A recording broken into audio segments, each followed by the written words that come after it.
DOJ tayo mga bossing ha. Usapang DOJ na sobrang focus at napakagandang kanilang intel patungkol kay Tebes.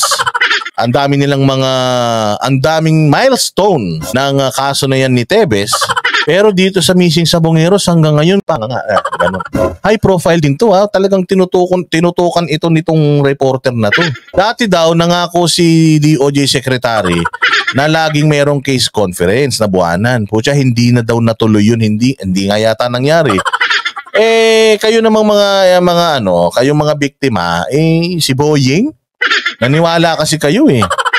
Para na rin kayo naniwala kay Maharlika niyan. So sabi ko nga sa inyo, inubos nila Boying yata lahat ng intel nila kay Tebes. Pero po siya itong totoong kaso na ang apektado mga sugarolyan na mga makasalanan. Pero meron pa rin mga human rights yung mga yan. Kaya takantaka ako. Paano hindi nyo natatapos na tong hayop na kaso na ito? Hindi nyo pa natataas. Pucha, hindi nyo pa nakikita tong meron na to. Hinahanap nyo na si Tebes. Nauna to. Kaya nga, itong DOJ, hindi yan pwedeng maglaro ng tagu-taguan. Hindi pwede na DOJ naglaro kayo ng tagu-taguan tapos DOJ yung taya. Bakit? Maniwala kayo, 3 araw na hindi pa natatapos yung laro. 3 araw na hindi pa natatapos yung laro mga bossing. Kasi hindi nga sila marunong maghanap. Hinahanap nila si Bantag, hinahanap nila si Tebes, hinahanap tong mga Sabongero, anak ng Tokwa. Wala na silang nakita. Nung nakaraan naman, meron daw ulong pugot sa Bilibid. Hinanap nila, natagpuan, Jollibee.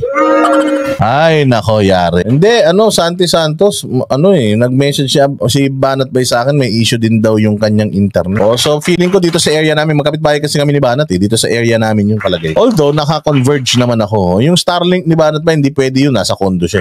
Pero tsagain nyo na lang. So yun ang sinasabi natin, na sa larong tagu-taguan, at taya ang DOJ, 3 araw na po hindi pa po tapos yung laro. Hindi niya pa nahahanap yung mga kalaro niyang hinahanap niya, yung boom! Di ba may gano'n? Sige, panoorin natin itong na to. Galit na daw yung mga... Galit na daw itong pamilya ng mga missing Sabongeros. Alam mo, bilib din ako sa mga to. Relentless sila. Talagang gusto nila mabigyan ng hustisya yung pamilya nila. Gusto na nga lang nilang mahanap yung mga... pamilya nila kahit buto-buto na lang yung mga yun eh. Sabi ko sa inyo, bilib ako sa mga to ang sisipag. Hindi pa rin napapanawa ng pag-asa ang ilang kaanak ng mga nawawalang Sabongero na mahanap ang mga mahal sa buhay. Sa gitna nito, umapa sila sa Justice Department dahil sa hindi na nasundang case conference kaugnay nito. Narito ang aking eksklusibong review. Naipadala pa ni Glenn Hermar, isa sa 36 na mga nawawalang Sabongero, ang video na ito sa kanyang asawa noong gabi ng May 11, 2021 habang siya ay nasa isang sabungan sa Santa Cruz sa Laguna bago siya nawala. Si Hermar ang kumukuha ng video. Kasama niya noon sa sabungan sina Kiel Bohol, Mark Joseph Ignacio, Romualdo Diano, Eric Legaspi at Nerio Anticristo na pawang nawawala rin. Yan ang huling kita ko sa anak ko. Yun ang kasama niyang iba? Wala na rin. Sabay-sabay silang nawala? Sabay-sabay silang nawala. Ang pagkawala ng 6 na sabungerong ito na pawang mga taga-Bulacan, magtatatlong taon nang nananatiling walang linaw. Walang reklamo na naihain sa piskalya dahil kulang daw sa ebidensya. Galing ha? Kulang sa ebidensya, may video.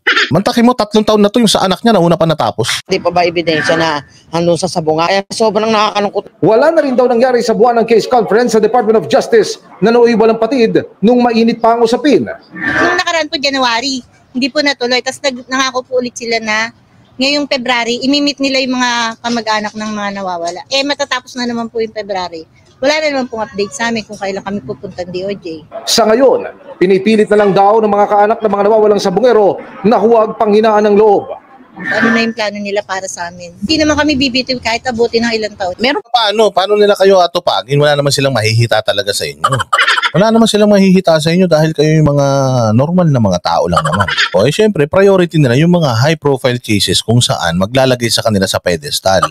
Dahil nga may mga pangarap niya mga yan na tumakbo sa mas matataas na mga posisyon, kailangan nila ng mga high cases na kahit naman basura na yung kinalalabasan, pinipilit at ini-effort nilang magkaroon ng outcome kahit na pabor sa kanila. Kayo.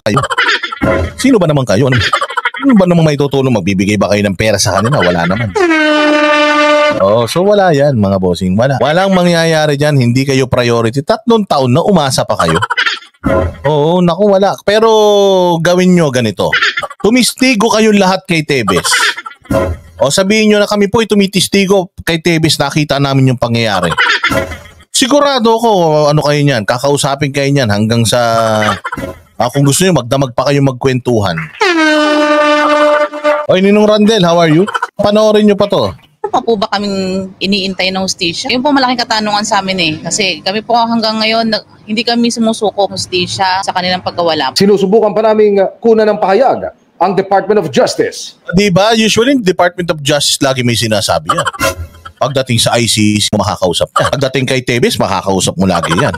Pagdating sa kay Bantag, makakausap mo yan. Pero pagdating dito sa mga missing sa Bungeros, putya, hindi mo makausap? Hindi mo mahagilap? DJ, lagi naman ng media yan, hindi nyo sila mahagilap? Nako.